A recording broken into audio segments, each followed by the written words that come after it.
percaya saudara, kalau kita mau mengalahkan si iblis, kita harus semangat seperti itu. Biar si iblis itu gemetar, amin. Bahkan dia lari kocar kacir. Wah, dia ketakutan karena ada Allah yang besar di dalam hidup kita, amin. Haleluya. Jangan takut, jangan ragu. Dia beserta kita. Sungguh kita bersyukur ya saudara. Kalau kita boleh selalu berjalan bersama dengan Tuhan. Artinya apa? Setiap jalan yang kita tempuh, dia selalu ada bersama dengan kita. Amin. Dan pada pagi hari ini, kalau masih ada keraguan, mari kita mau tanggalkan. Kita mau katakan bahwa aku ini percaya bukan karena melihat Tuhan, tetapi karena kekuatan kami ada padamu. Karena firman-Mu yang selalu digenapi dan nyata dalam hidup kita. Amin. Nyata dalam hidup kita. Ingat itu, harus nyata. Kita mau katakan, kekuatan di hidupku hanya ku dapat di dalam Engkau ya Bapa. Haleluya.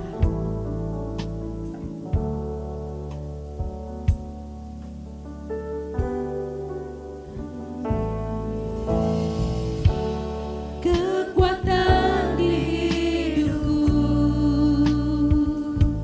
hanya didapat di dalam Tuhan. Ku dapat di dalam-Mu.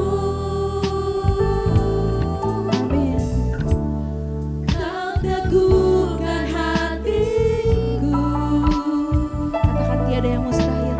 Tiada yang mustahil bagimu. Sekali lagi, kekuatan di hidupku. Kekuatan di hidupku. Katakan dengan iman. Ku dapat di dalam-Mu. Benar Bapa.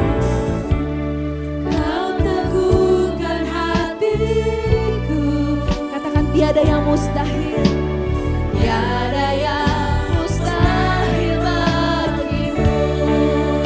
Sebab aku percaya, bukan karena melihat, namun karena firman-Mu yang selalu digenapi di hidupku. Ku percaya, bukan karena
bagi Tuhan kita, tiada yang mustahil.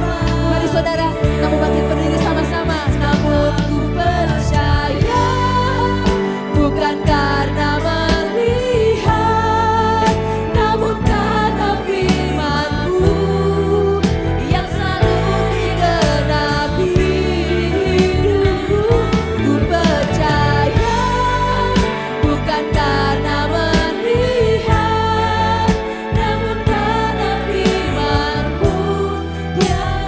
pernah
Haleluya Tuhan. Kami terlalu yakin di dalam hidup kami. Kami ada, kami bergerak, kami hidup bukan karena berdasarkan semata-mata apa yang kami lihat. Tetapi kami tahu hidup kami ditentukan oleh perkataan firman-Mu. Hidup kami ditentukan oleh kuasa-Mu. Karena kami adalah milik-Mu Tuhan. Kami percaya apapun Tuhan tantangan di depan kami sanggup, kami dapat melaluinya. Karena Tuhan yang sudah memberikan, mempersiapkan kemenangan bagi kami semua. Terima kasih Tuhan, terima kasih. Kami menyerahkan saat ini pemberitaan firman-Mu. Tuhan, Engkau yang akan berbicara, Engkau yang menyatakan apa yang menjadi kehendak dan isi hati-Mu buat kami semua.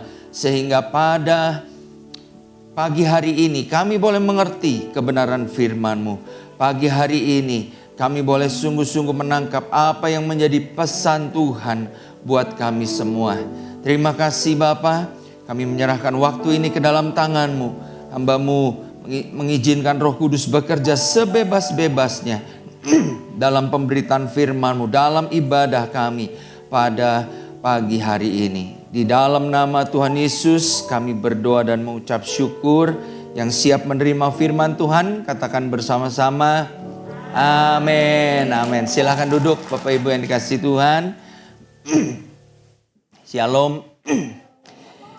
Ya, hari ini bertepatan dengan Hari Raya Imlek. Saya mau menyampaikan Gong Kung Si Facai ya, Sinyen Kuaile. Seterusnya tadi biar WL aja yang nerusin. Saya gak bisa. Baik Bapak Ibu. Hari ini kita mengambil tema berkaitan tentang mengalami janji-janji Tuhan. Kita akan belajar tentang satu tema yaitu tidak melihat namun percaya ya, atau kita tetap percaya meskipun kita tidak melihat. Mengawali pemberitaan firman Tuhan, saya mengajak kita membaca dari 2 Korintus pasal yang ke-5 ayat yang ke-7. Mari kita baca bersama-sama ayat ini, pendek saja. 1, 2, 3. Sebab hidup kami ini adalah hidup karena percaya, bukan karena melihat. Bapak Ibu, hidup manusia itu ternyata tidak ditentukan oleh kenyataan yang ada di depan mata. Ya, tidak semata-mata hanya berdasarkan apa yang kita lihat. Tetapi hidup manusia itu ternyata ditentukan oleh bagaimana belief system atau sistem kepercayaan kita yang ya kepada apapun yang kita percayai. Kalau kita percaya pada sesuatu, maka apapun yang kita percayai itulah yang akan mendrive, yang akan menggerakkan kehidupan kita. Ada sebuah contoh yang menarik yang menggambarkan tentang bagaimana sebuah sistem kepercayaan itu menentukan hidup matinya seseorang. Bapak Ibu, dikisahkan pada suatu hari ada seorang yang bekerja di cold storage. Cold storage itu adalah sebuah perusahaan yang melayani pendinginan gitu ya. Jadi ikan-ikan kalau dari laut sebelum dipasarkan di supermarket gitu disimpan dulu di sebuah freezer gitu ya. Tapi freezernya bukan freezer yang kecil, freezernya mungkin bisa setengah ruangan ini gitu ya. Nah, Bapak Ibu, pekerja ini namanya Ruben. Satu kali dia kerja lembur untuk memasukkan stok ikan tangkapan di dalam cold storage itu, ya, atau freezer besar itu. Bapak Ibu, tiba-tiba apa yang terjadi ketika dia sedang bekerja, pintu dari si freezer itu menutup sendiri, ya, jebret gitu. Nah Bapak Ibu, sedangkan pada saat itu dia sedang lembur dan tidak ada orang yang ada gitu ya. Sehingga kalaupun dia gedor-gedor pintunya, dia teriak-teriak, nggak akan ada orang yang dengar. Wah, Bapak Ibu, dia begitu panik dengan keadaan tersebut. Sehingga apa? Dia mulai bingung bagaimana nih saya bisa bertahan untuk untuk melewati sampai ada karyawan besok pagi baru mereka masuk. Dan Bapak Ibu, ya tentu yang namanya tempat penyimpanan itu adalah tempat yang dingin ya. Sehingga Bapak Ibu, si Ruben ini mulai merasa tangannya mulai kram ya, kaku, kakinya mulai kaku. Dan dia tahu, waduh, saya kayaknya nggak akan bisa bertahan nih di dalam kondisi minus sekian derajat gitu ya, di bawah nol. Dan lagi dia nggak pakai pakaian pakaian baju hangat gitu ya, karena itu bukan musim dingin. Bapak Ibu, apa yang terjadi? Keesokan harinya waktu pekerja-pekerja masuk kembali kerja, ya, mereka menemukan ketika pintu cold storage atau freezer itu dibuka, ternyata Ruben sudah meninggal. Meninggal karena hipotermia, ya. Hipotermia itu adalah bagaimana kondisi tubuh, suhu tubuh itu menjadi sangat rendah karena kedinginan atau basah terus-menerus, ya. Mungkin Pak Philip yang sering naik ke gunung bisa membayangkan lah ya, kondisi-kondisi di mana orang itu dalam cuaca dingin di tempat tinggi, kebasahan atau kehujanan itu bisa mengalami yang namanya hipotermia. Dan hipotermia itu bisa mempengaruhi fungsi jantung, fungsi syaraf, orang itu bisa berhalusinasi dan sebagainya. Nah Bapak Ibu, mereka menemukan Ruben ini dalam keadaan meninggal karena hipotermia. Dan mereka menemukan juga di tangannya ada secari kertas. Nah rupanya sementara dia itu menghadapi menit-menit terakhir di dalam kehidupannya itu, dia mencatat gitu ya, mencatat di secari kertas itu apa yang terjadi dengan dirinya. Ya, mungkin di menit pertama dia tulis, saya merasa kedinginan. Kemudian setengah jam dia tulis lagi mungkin kaki saya mulai kram, ya. Kemudian dia tulis lagi tangan saya mulai kaku. Sampai akhirnya saya tidak bisa bernafas lagi. Dan itulah mungkin tulisan terakhir yang dia buat di diary dadakannya itu gitu ya. Nah Bapak Ibu, tapi yang menarik adalah begini, setelah dilakukan pemeriksaan, ternyata freezer itu, cold storage itu dalam keadaan rusak. Artinya si cold storage itu tidak sedingin yang seharusnya. Suhu ruangan di dalam cold storage itu ternyata sama dengan suhu ruangan seperti ini gitu ya. Mungkin sekitar 25-26. Dan Bapak Ibu, tapi dokter ketika mengotopsi ya penyebab dari kematian si Ruben ini, dokter memang menyatakan bahwa dia meninggal itu karena hipotermia. Nah Bapak Ibu, ini sesuatu yang membingungkan para dokter pada waktu itu yang memeriksa jasad daripada si Ruben. Tetapi dari apa yang terjadi itu mereka bisa menyimpulkan bahwa Ruben sebenarnya meninggal. Memang secara medis disebutkan karena hipotermia. Tetapi sebenarnya Ruben itu meninggal karena sugesti dalam pemikirannya sendiri. Ya. Dia berada di dalam freezer, di dalam cold storage yang besar itu, dia merasa bahwa ini tempat memang seharusnya tempat ini tempat yang dingin. Betul nggak? Namanya juga cold storage ya, namanya juga freezer. Harusnya tempat yang dingin, minus sekian derajat. Itu yang mempengaruhi pikiran dia sehingga dia merasa walaupun ternyata kalau ada termometer pada saat itu suhu ruangan itu biasa-biasa saja. Tapi dia merasa kedinginan, dia merasa kakinya kaku, tangannya kaku dan seterusnya. Sampai akhirnya dia meninggal. Nah Bapak Ibu yang dikasih Tuhan, apa yang kita dapat pelajari dari kisah ini? Kita melihat bahwa hidup seseorang itu dapat sangat dipengaruhi oleh apa yang dia pikirkan, apa yang dia percayai. Amin. Ya. Jadi kalaupun mungkin ya pada saat itu ada termometer di dalam ruangan itu yang menunjukkan suhu ruangan dalam kondisi normal, mungkin dia tidak terlalu percaya dengan apa yang dia lihat. Karena apa?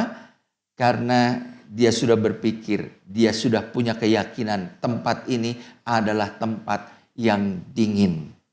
Nah Bapak Ibu, kalau kita mau jujur, seringkali yang kita percayai di dalam hidup ini, ya, yang kita yakini di dalam hidup ini itu semata-mata pada realita yang kita lihat di depan mata kita, bukan? Ya. Kalau kita mau jujur, seringkali realita di depan mata kita begitu mempengaruhi pengharapan kita, begitu mempengaruhi keyakinan kita. Sehingga pada akhirnya hidup kita ditentukan oleh keyakinan itu. Pada apa yang kita lihat itu dan bukan pada kuasa Tuhan. Oleh karena itu hari ini kita akan belajar untuk melihat apakah hidup kita hari-hari ini didorong, diarahkan oleh kebenaran, ya, kebenaran firman Tuhan, bahwa Tuhan itu adalah Tuhan yang perkasa, Tuhan yang besar, ya. Tadi kita nyanyikan pujian kita bahwa Allah kita dahsyat dan lain sebagainya. Atau hidup kita ditentukan oleh realita yang kita lihat. Nah, Bapak Ibu, ini penting untuk kita pahami. Karena kalau kita mengarahkan pandangan kita, pengharapan kita pada kebenaran, ya, apapun yang ada di depan mata kita, itu tidak akan bisa mempengaruhi keyakinan kita bahwa kuasa Tuhan lebih besar daripada segala sesuatu yang terjadi dalam hidup kita. Amin. Nah, ini menjadi sesuatu yang penting. Oleh karena itu hari ini kita akan belajar bagaimana kita dapat tetap mempercayai janji Tuhan, kebenaran firman Tuhan meskipun keadaan tidak seperti yang kita harapkan. Ya. Nah, Bapak Ibu, hal yang pertama yang kita akan belajar adalah begini. Ketika kita tetap percaya kepada janji Tuhan, kepada perkataan firman Tuhan, meskipun kita belum melihatnya, meskipun kita belum mengalaminya, maka Bapak Ibu, hal itu menandakan bahwa kita sadar masa depan kita itu tidak, atau masa depan kita itu ada di tangan Allah. Amin. Meskipun kita tidak tahu apa yang saat ini sedang terjadi.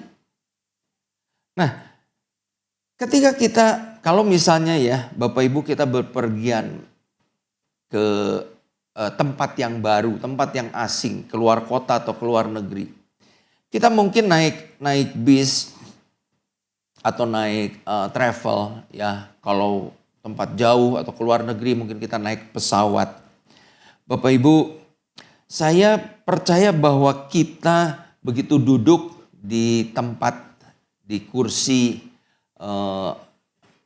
bis atau di kursi pesawat itu, kita sudah pasti mempercayakan diri kita sepenuhnya pada supir atau pilot yang akan mengemudikan bis atau pesawat itu. Betul tidak Bapak Ibu ya? Nggak ada kan kita yang setelah masuk ke ruang pesawat kita ketok-ketok kokpitnya lalu tanya, Pak, Bapak pernah ke Singapura gitu ya. Nggak mungkin kan? Dia sudah bilang, oh itu mah sudah makanan saya setiap hari ya, sudah jadwal saya, sudah rute saya setiap hari. Kita nggak akan tanya ke supir bis ya, Bapak tahu nggak jalan ke tempat atau ke kota yang akan kita tuju ya.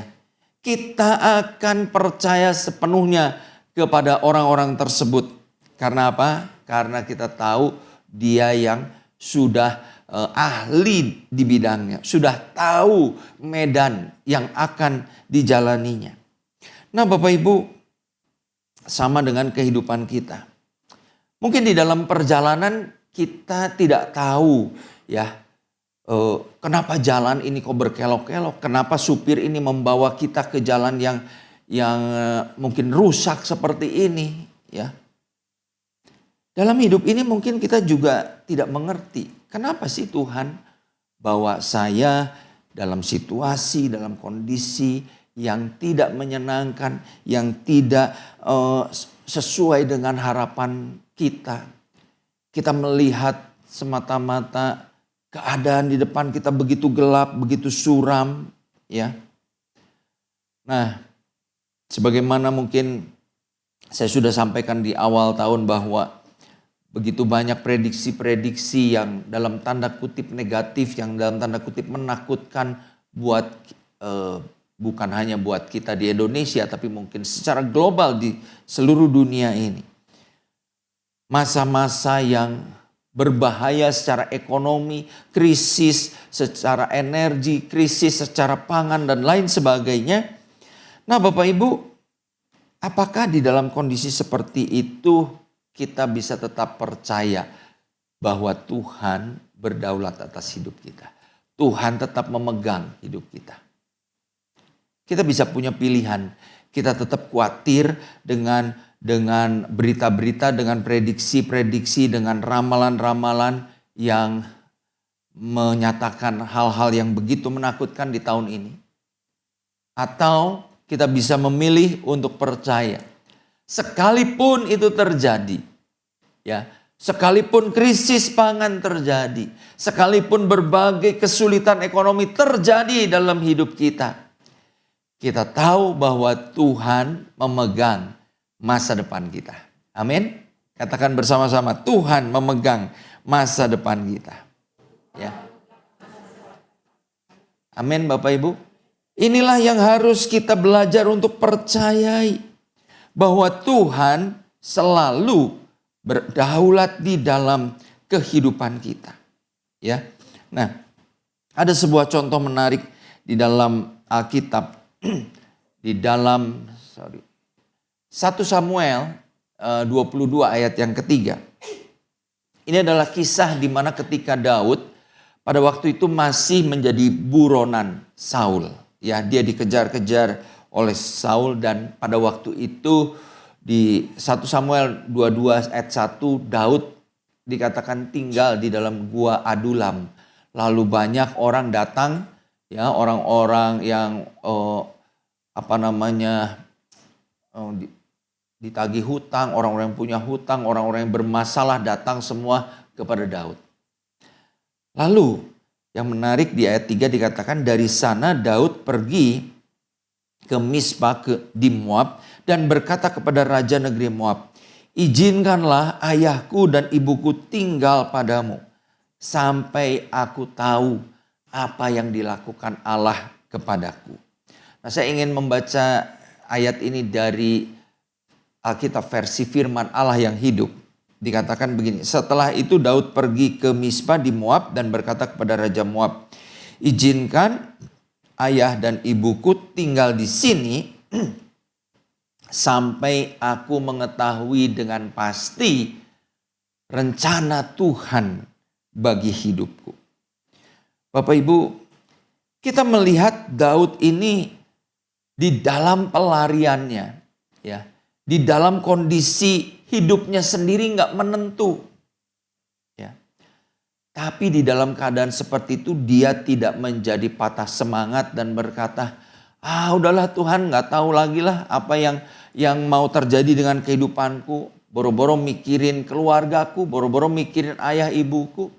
Ya, udahlah Tuhan, hidup saya mah seperti binatang buruan yang terus dikejar-kejar dan saya tidak tahu kapan saya akan tertangkap. Bapak Ibu, Daud tidak berkata seperti itu, atau tidak punya pemikiran seperti itu. Meskipun apa yang di depan matanya suram, ya, tidak ada kepastian. Dia tinggal di gua-gua. Berapa lama Bapak Ibu? Bukan seminggu 2 minggu, bukan sebulan 2 bulan. Bertahun-tahun dia hidup dari satu tempat ke satu tempat, berlari dari satu gurun ke gurun yang lain, dari satu gua ke gua yang lain untuk menghindari Saul. Tetapi yang menarik di sini dia bilang, saya titip dulu ya, ini papa mama saya. Sampai nanti saya tahu apa yang menjadi rencana Tuhan dalam hidup saya. Daud tahu benar bahwa Tuhan memegang kehidupannya. Dia tahu satu ketika apa yang dia terima, pengurapan yang dia terima dari Samuel di 1 Samuel pasal 17. Bahwa dia akan diurapi menjadi raja. Itu akan menjadi kenyataan. Walaupun saat ini kondisinya bagaimana? Kondisinya sebagai buronan. Kondisinya berlari, berlindung dari satu gua ke gua yang lain, dari satu padang gurun ke padang gurun yang lain. Tapi Daud tetap percaya bahwa Tuhan yang memegang kehidupannya. Bapak Ibu, saya percaya bahwa kepercayaan kita, keyakinan kita kepada Tuhan akan terus bertumbuh ketika kita menyadari bahwa Tuhan itu memegang kehidupan kita. Meskipun apa yang terjadi sepertinya tidak masuk akal, tidak masuk logika kita. Amin. Firman Tuhan, ada satu firman yang mengatakan bahwa kalau Tuhan sudah membuka pintu, tidak ada satupun yang dapat menutupnya. Kalau Tuhan yang sudah mengangkat kita, tidak ada satu orang yang dapat merendahkan kita. Bapak Ibu, itu adalah keyakinan kita bahwa Tuhan memegang atau berdaulat atas masa depan kita. Oleh karena itu jangan kita terobsesi atau terkungkung oleh kenyataan apa yang kita lihat. Mari belajar untuk tetap percaya bahwa di balik semua kesulitan, di balik semua tantangan, di balik semua jalan gelap yang saat ini mungkin kita jalani, Tuhan pasti punya pintu yang terbuka membawa kita kepada terangnya yang ajaib. Amin. Nah, Bapak Ibu yang dikasih Tuhan, ada sebuah pengalaman, ada seorang yang datang kepada saya pada waktu itu. Dia datang minta bantuan, ya, mau pinjam uang. Nah, pinjam uang untuk apa? Dia bilang, ya saya perlu uang ini, ya singkat ceritalah dalam tanda kutip, untuk ngasih suap gitu ya, ngasih songgokan gitu, supaya dia dapat sesuatu dari dapat keuntungan lah dengan cara itu. Secara nilai mungkin tidak terlalu besar, ya, maksudnya saya mungkin uang segitu ada lah untuk saya bisa bantu dia. Tetapi waktu saya bergumul di dalam doa, Tuhan perlu kasih nggak, atau apakah memang ini jalan yang Tuhan kehendaki untuk orang tersebut mendapatkan sesuatu yang dia butuhkan, ya. Ya kalau mau jujur, kita menghadapi kadang-kadang situasi di dalam berbisnis, di dalam birokrasi, hal-hal yang seperti itu, ya. Nah, tapi kemudian Tuhan tidak memberi damai sejahtera sehingga walaupun sulit untuk saya untuk menolak sebenarnya, ya, tapi saya bilang kayaknya ini bukan jalan Tuhan buat kamu mendapatkan apa yang kamu inginkan tersebut. Ya, jadi udahlah, jalanin aja sebagaimana seharusnya. Ikuti aja prosedurnya seperti apa. Ya. Dan saya percaya kalau Tuhan berkehendak kamu mendapatkan itu, kamu gak perlu kasih suap, kamu gak perlu nyogok, Tuhan bisa berikan itu buat kamu. Setelah beberapa waktu kemudian dia bilang begini, ya. Sebetulnya apa yang saya bilang itu peneguhan buat dia. Karena pada dasarnya dia tahu bahwa ya kalau nyogok seperti itu nggak benar gitu ya, itu nggak boleh. Dan mungkin itu bisa berakibat negatif seterusnya dalam kehidupan dia. Ya, dia mungkin bisa menjadi dalam tanda kutip mesin ATM buat orang yang dia sogok. Nah, dia tahu bahwa itu nggak benar, cuman daging ya, secara daging kan pengennya kalau ngasih segini aja saya bisa dapat nih apa yang saya mau gitu. Jadi ketika saya bilang enggak, kayaknya bukan itu cara Tuhan. Dia bilang itu peneguhan buat saya untuk ya benar, saya harus jalani sesuai dengan prosedur saja. Dan Bapak Ibu, menariknya tanpa harus dia menyogok, dia mendapatkan apa yang dia inginkan. Pada waktu itu saya berpikir begini, kalau seandainya saya berpikir menurut logika saya, ya menurut logika saya gimana? Menurut logika saya punyalah uang yang dia minta itu, yang dia mau pinjam itu, ya. Lalu saya kasih bantuan karena paisengki misalnya ya, atau apa ya sungkan gitu. Kira-kira gimana Bapak Ibu dengan orang tersebut? Secara logika mungkin baik, tapi di mata Tuhan atau buat rencana Tuhan ke depan, mungkin itu bukan kebaikan yang Tuhan rencanakan. Bahkan bisa jadi hal itu menjadi jerat buat dia. Karena seperti saya katakan tadi, mungkin itu membuat dia menjadi mesin ATM buat orang yang dia suap tadi. Atau dia bisa terbawa kepada pergaulan yang buruk di dalam apa yang dia minta tersebut. Karena mungkin orang tahu, oh dia mah bisa lah ya main-main sedikit dengan kita. Ya, bisa cincailah. Nah Bapak Ibu, seringkali kita merasa bahwa yang kita pikir logis, karena yang kita lihat di depan mata ini harusnya begini. Tapi kalau kita belajar untuk percaya bahwa Tuhan itu berdaulat atas masa depan kita, yakinlah Bapak Ibu, Tuhan bisa melakukan 1001 macam cara untuk menolong kita. Kalau hari-hari ini Bapak Ibu merasa hidup Bapak Ibu dalam keadaan yang tidak menentu. Mungkin ada di antara kita merasa masa depan saya suram. Nggak ada sesuatu yang baik yang bisa saya lihat pada hari ini. Mari kita percaya bahwa Tuhan berdaulat dan memegang masa depan kita. Amin. Ya. Kalau Tuhan sudah membuka pintu, tidak ada seorang pun yang dapat menutupnya. Kalau Tuhan yang sudah mengangkat kita, meskipun 1000 tangan berusaha untuk menarik kita turun, Tuhan tetap akan membawa kita tetap naik. Amin. Lalu yang kedua, Bapak Ibu, ya di sini ada satu barang, ya, bukan punya saya.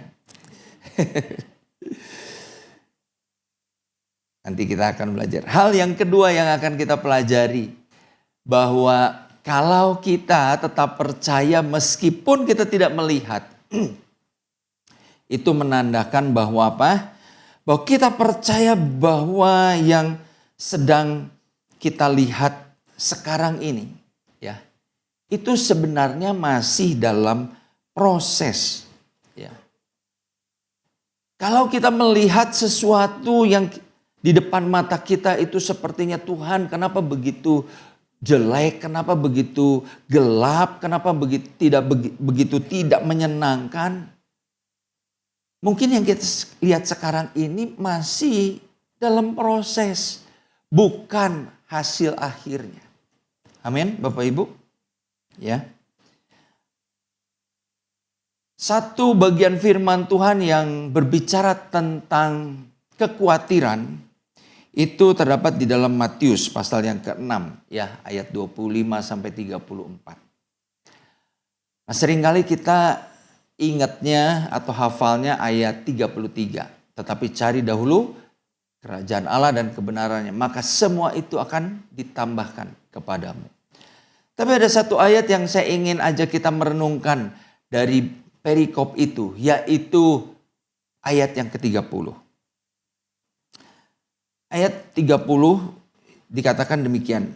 Jadi jika demikian, Allah mendandani rumput di ladang yang hari ini ada dan besok dibuang ke dalam api, tidakkah Dia akan terlebih lagi mendandani kamu, hai orang yang kurang percaya? Tuhan Yesus berbicara ini dalam konteks orang-orang itu khawatir apa yang mau dia makan, apa yang mau dia pakai, ya. Lalu Tuhan bilang, kamu lihat burung di udara, nggak menanam, nggak menabur, nggak menuai, nggak menyimpan dalam lumbung, tapi tiap hari bisa makan. Lalu kamu lihat bunga di padang, bunga bakung, bunga lili di padang. Salomo dalam segala kemegahannya nggak berpakaian seindah daripada bunga-bunga tersebut. Nah, lalu Tuhan bilang ayat ini. Kalau Tuhan demikian mendandani bunga rumput yang ada di padang, yang katanya hari ini mungkin ada, besok mungkin sudah diinjak-injak oleh binatang, ya, karena ini Tuhan berbicara bukan tanaman atau bunga yang dirawat, dipagari, ini yang ada di padang belantara, ya. Bisa diinjak-injak oleh binatang-binatang buas yang ada di situ. Tapi Tuhan mendandani begitu rupa. Tuhan bilang, tidakkah Dia akan terlebih lagi mendandani kamu, hai orang-orang yang kurang percaya? Bapak Ibu, apa sih tujuan mendandani? Ya, tujuan mendandani adalah yang pasti untuk membuat Bapak Ibu lebih, enggak Bapak Ibu ya, ibu-ibu ya. Untuk membuat ibu-ibu pasti lebih cantik ya, lebih glowing ya, manglingin lah gitu.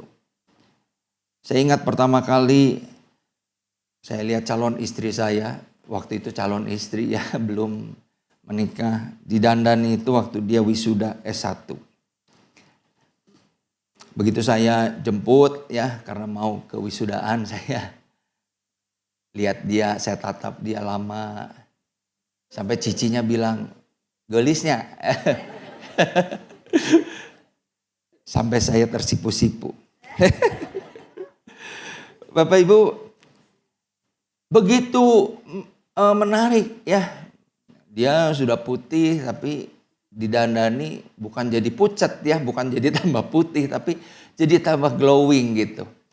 Nah Bapak Ibu, tapi sebelum kita melihat seseorang itu tampil dalam dandanan yang begitu cantik, yang begitu manglingin, saya ingin mengatakan bahwa selalu ada proses di dalam pendandanan itu, betul nggak? Ya, orang yang didandani dia akan duduk di depan ini dan kemudian mungkin dia pakai foundation yang membuat wajahnya mungkin jadi putih ya, dibedakin. Kalau rambutnya, saya nggak bisa mencontohkan karena rambut saya terlalu pendek. Kalau rambutnya harus digelung atau harus dijepit sana sini sehingga kelihatannya berantakan. Dan kemudian si MUA ini ya, kalau kita berada di sini dia biasa pakai tas seperti ini, kasih lampu. Mungkin kita pikir, aduh silau ini ya, matiin dong. Si MUA-nya, make up artisnya bilang apa kira-kira? Ini justru penting buat saya, supaya apa? Supaya saya bisa lihat kotoran-kotoran yang ada di muka kamu. Saya bisa pulas itu apa ya? Tutupi kalau ada bocel-bocel gitu ya. Supaya apa? Supaya muka kita tuh jadi mulus. Tapi sebelum selesai kita didandani, kalau kita lihat, mungkin yang kita lihat itu jelek. Oleh karena itu, biasanya orang kalau didandani diminta untuk apa? Nah, sorry. Biasanya didandani itu kalau yang benar gitu ya, pasti merem ya. Pasti dia harus mempercayakan diri kepada si make up artisnya ini untuk membuat tampilannya menjadi indah seperti yang si make up artis itu harapkan. Bapak Ibu yang dikasih Tuhan, terkadang demikian juga kehidupan kita ketika Tuhan sedang mendandani kita. Kalau kita melihat Tuhan sedang mendandani kita, mungkin kita melihat, Tuhan kenapa rambut saya dibeginiin, kenapa muka saya jadi putih begini, gitu ya. Tapi percayalah bahwa itu pekerjaan yang belum selesai yang kita lihat. Amin.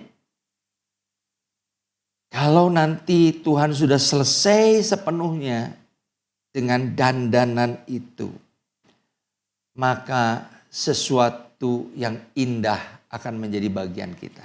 Amin. Oleh karena itu di dalam Roma 8 ayat 28 dikatakan begini. Ya. Kita tahu sekarang bahwa Allah turut bekerja dalam segala sesuatu untuk mendatangkan kebaikan bagi mereka yang mengasihi Dia.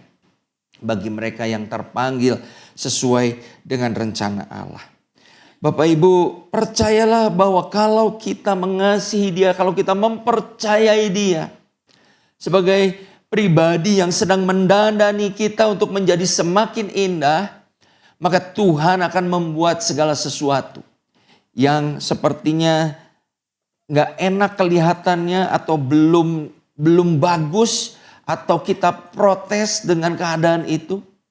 Tapi Tuhan membawa kita, Tuhan mengatur semua itu pada akhirnya untuk mendatangkan kebaikan buat kita.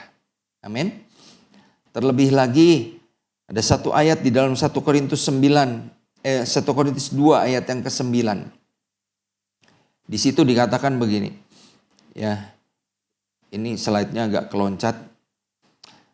Apa yang tidak pernah dilihat oleh mata, apa yang tidak pernah didengar oleh telinga, dan apa yang tidak pernah timbul dalam hati manusia, itulah yang disediakan Allah bagi mereka yang mengasihi Dia. Dua ayat ini menceritakan bagi orang-orang yang mengasihi Tuhan, bagi orang-orang yang mempercayakan hidupnya kepada Tuhan. Pertama, Tuhan membuat segala sesuatu mendatangkan kebaikan. Tuhan mengatur segala sesuatu mendatangkan kebaikan. Yang kedua, bahkan apa yang tidak pernah kita pikirkan, gak pernah ada kepengenan, gak pernah kita lihat, Tuhan sediakan itu buat kita. Amin. Bapak Ibu yang dikasih Tuhan, kalau hari-hari ini kita merasa bahwa hidup kita atau keadaan kita sepertinya jauh daripada harapan. Ingat, mungkin Tuhan masih sedang memproses kita. Ya. Mungkin Tuhan sedang bekerja mendandani kita. Nah, berapa lama proses itu? Nah, kadang-kadang saya ingin katakan bahwa lama sebentarnya proses pendandanan itu tergantung kita yang sedang didandani juga. Betul nggak? Kalau kita sedang didandani banyak protes sama si make up artisnya, kira-kira gimana? Ya, ini pensil alisnya jangan warna ini, pakai warna yang lain. Lipstiknya jangan pakai warna ini, warna yang lain. Jadi lebih lama nggak? Lebih lama Bapak Ibu. Oleh karena itu, kalau kita belajar untuk udahlah pasrah aja, merem aja, nggak usah lihat. Kita tahu pada akhirnya waktu kita buka mata, oh ternyata begitu glowing, begitu kinclong, begitu indah. Itulah yang Tuhan ingin lakukan buat kita. Ya, jangan banyak protes, jangan marah sama Tuhan kalau kita melihat sekarang prosesnya masih belum selesai.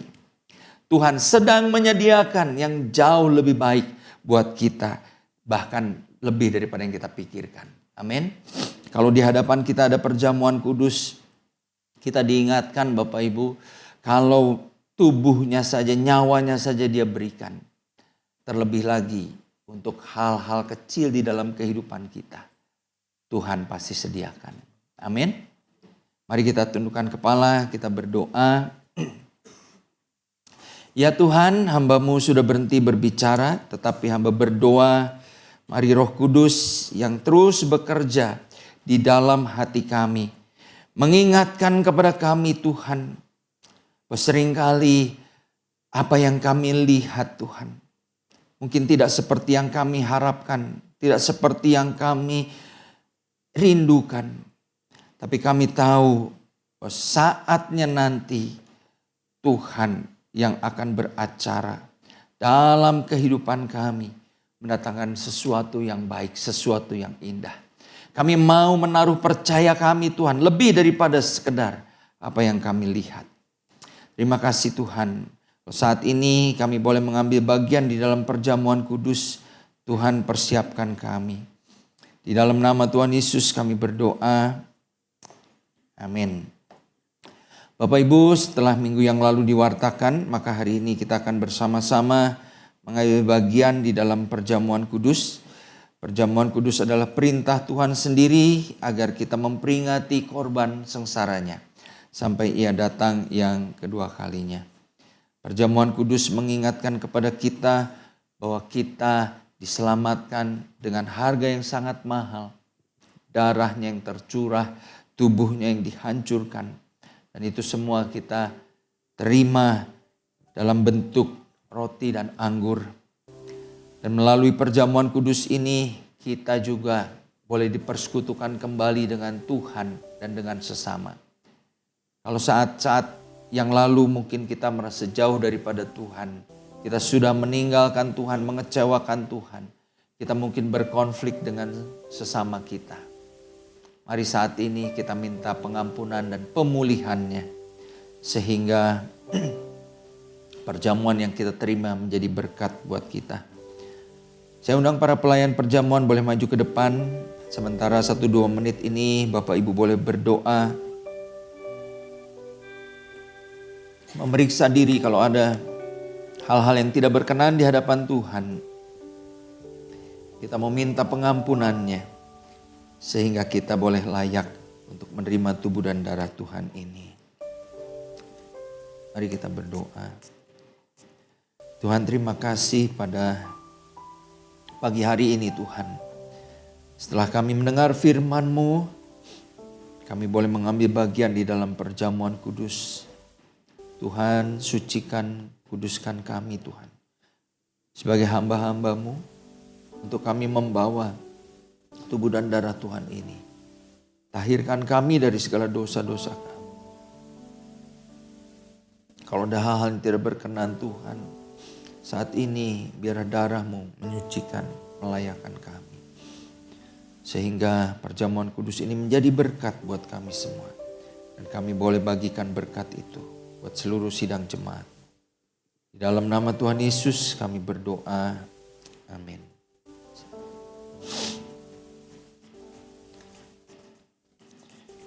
Bapak Ibu nanti menerima roti dan hosti dan anggur ini dari tangan para pelayan.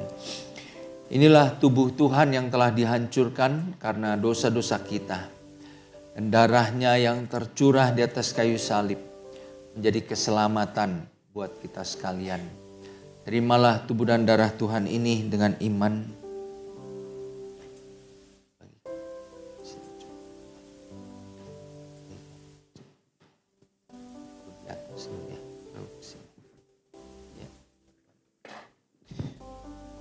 Mari kita nyanyikan lagu yang terakhir tadi.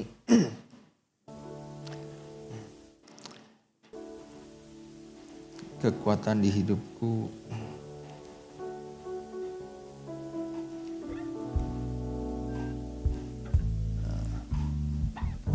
Refrennya nih.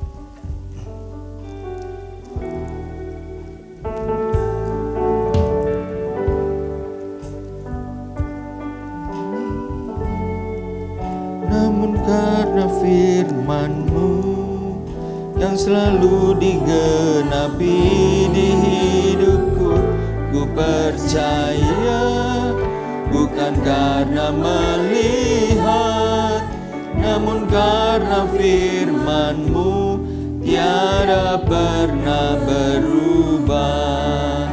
Sebab aku percaya bukan karena melihat, namun karena firman-Mu yang selalu digenapi di hidupku, ku percaya bukan karena melihat, namun karena firman-Mu tiada pernah berubah.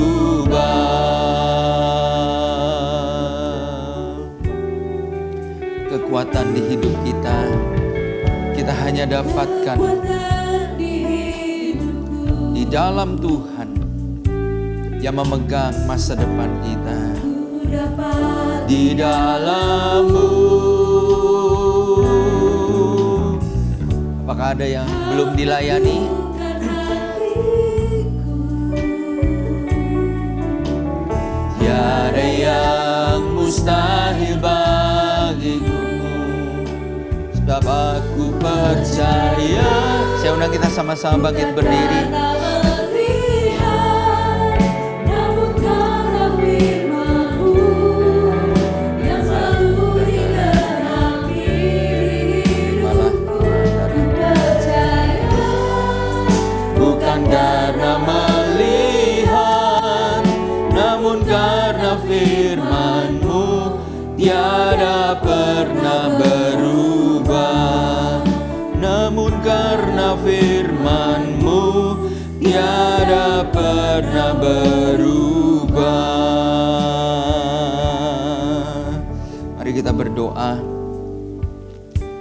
Tuhan, terima kasih kalau kami boleh dilayakkan hari ini untuk mengambil bagian di dalam persekutuan dan tubuh dan darah Tuhan. Kami bersyukur karena pengampunan-Mu selalu tersedia buat kami. Dan Engkau yang melayakkan kami Tuhan mengambil bagian di dalam perjamuan kudus ini. Dan kami percaya berkat-berkat-Mu akan tercurah buat kami. Yang sakit akan menerima kesembuhan, yang lemah akan dikuatkan, yang berbeban berat beroleh penghiburan.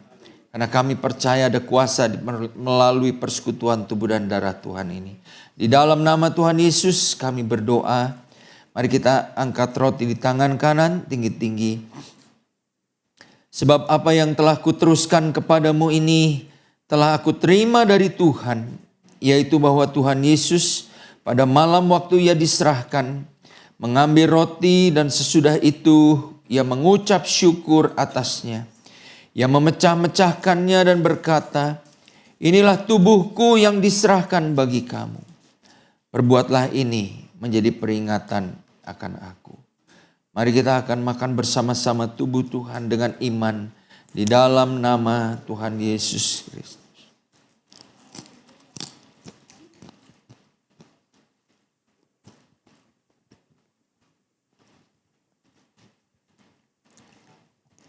Terima kasih Tuhan. Sekarang kita angkat cawan di tangan kanan. Inilah darah Tuhan yang telah tercurah bagi kita. Setiap tetesnya begitu berharga. Mari kita mendedikasikan diri untuk hidup berkenan di hadapan Tuhan. Untuk memuliakan namanya. Demikian juga sesudah makan dia mengambil cawan lalu berkata, cawan ini adalah perjanjian baru yang dimeteraikan oleh darahku. Perbuatlah ini setiap kali kamu meminumnya menjadi peringatan akan aku. Kita minum bersama-sama dengan iman di dalam nama Tuhan Yesus Kristus.